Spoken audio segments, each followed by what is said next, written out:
Hi everyone, my name is Eryn with Pueblo Science, and I'm a third-year undergraduate student at the University of Toronto studying immunology and psychology.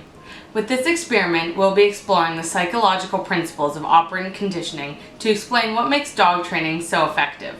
By the end of this video, you'll learn several components of operant conditioning, including positive and negative punishment and reinforcement, primary and secondary reinforcers, reinforcement schedules, and some of the brain structures involved in these processes. Here are the things you'll need for this experiment. Most importantly, you'll need a clicker, which is shown on the right, as well as something to hold all your treats. I like to use a treat pouch, which is shown there on the left. Some of my favorites include salmon bites, bone marrow treats, and freeze-dried beef liver. And of course, we can't forget our furry friend. Meet Benji. This is the dog that I'll be using today to demonstrate the principles of operant conditioning. To begin, make sure you've set yourself up with your treats easily accessible and your clicker in your hand. Today I'll be teaching Benji the command down. The first step is behavior. Making eye contact with Benji, I will give him the verbal command down and point towards the ground. When he does the desired behavior, in this case down, Step 2 can occur. At the exact moment that he gets into a correct down position, you want to take your clicker and give it a click. Yes, and lastly, quickly reward your dog with a treat. Using these 3 simple steps, I've taught other dogs in the past tricks such as middle, sit pretty, and roll over. So what's the science behind it? Dog training is based upon the principles of operant conditioning. Operant conditioning is defined as an associative type of learning involving the reinforcement and punishment of behaviors. Operant conditioning was popularized in the 40s and 50s by B.F. Skinner, a behavioral psychologist at Harvard University. Operant conditioning can be divided into reinforcement and punishment. Reinforcement leads to an increase in behavior, while punishment leads to a decrease in behavior. Reinforcement and punishment can be broken up into 2 categories: positive and negative.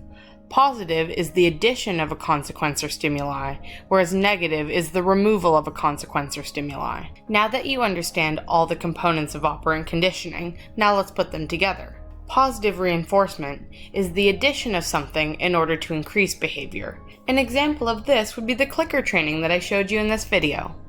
Positive punishment, on the other hand, is the addition of something to decrease behavior. An example of positive punishment would be your parents scolding you if you didn't finish your homework. By this principle, negative reinforcement is the removal of something to increase behavior. An example of this would be cleaning your room to avoid your parents nagging at you. And finally, negative punishment involves the removal of something to decrease behavior. An example of this would be losing your allowance for not taking out the garbage. Operant conditioning also involves the use of primary and secondary reinforcers.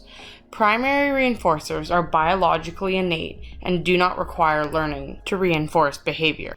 An example of a primary reinforcer would be the treats that we used in today's experiment. Secondary reinforcers, on the other hand, are not biologically innate and require learning to associate them with reinforcement. An example of a secondary reinforcer would be the clicker that we used in today's experiment. Operant conditioning also employs different reinforcement schedules.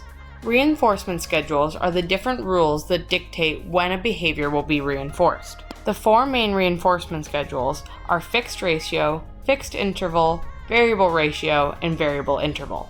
The most effective form of reinforcement schedules are variable ratio, and are based upon the principles that a response is reinforced after an unpredictable number of responses. There are several brain structures associated with operant conditioning. This includes the ventral tegmental area, which is found in the midbrain, the nucleus accumbens, which is found in the limbic system, as well as the prefrontal cortex, which is found in the frontal lobe.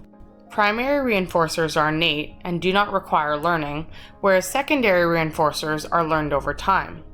Reinforcement schedules are the things that dictate when reinforcers are given out. The most effective form of reinforcement schedule is variable ratio.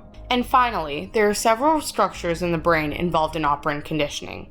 These include the prefrontal cortex, nucleus accumbens, and ventral tegmental area. Thanks for watching, guys. If you like this video, feel free to try it at home and tag us with your finished products at Pueblo Science. If you'd like to see more science-related content like this video, feel free to subscribe to our YouTube channel and follow us on Facebook and TikTok. Have a nice day!